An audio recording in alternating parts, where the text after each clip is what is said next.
সময় করতো, ধরে ধরে মানুষ যেত, হেঁটে যেত, প্রচুর কষ্ট।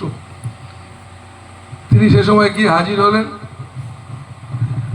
জ্বর জ্বর ভাব ছিল তার।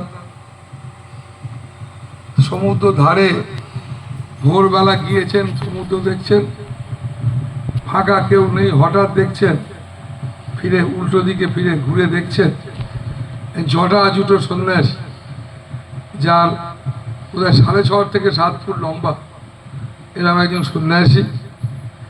তার এত বড় জটা আছে 2-4 হাত মাটিতে, দাড়িটাও এত বিশাল যে তারও মা লুটোচ্ছে মাটিতে।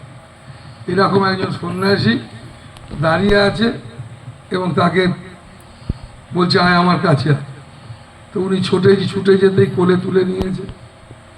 তার নাম হচ্ছে কপিলানন্দ মহারাজ, স্বামী কপিলানন্দ। এসব ঘটনা কবে থেকে? আজ থেকে মনে করে নাও 130 বছর আগেকার ঘটনা। 130 বছর আগেকার ঘটনা, আরো বেশি হবে তো কম না।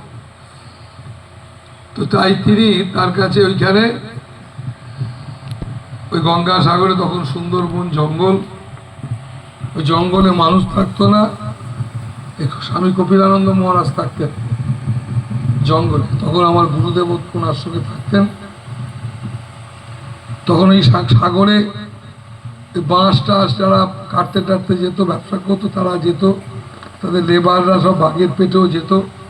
এরকম একটা অবস্থা সেই সময়। এখনো প্রচুর লোক বাঘের পেটে যাচ্ছে নাকি, এরকম একটা পরিস্থিতি ছিল সেই সময়। ওখানে থাকতেন। আর সব থেকে যেটা বড় কথা,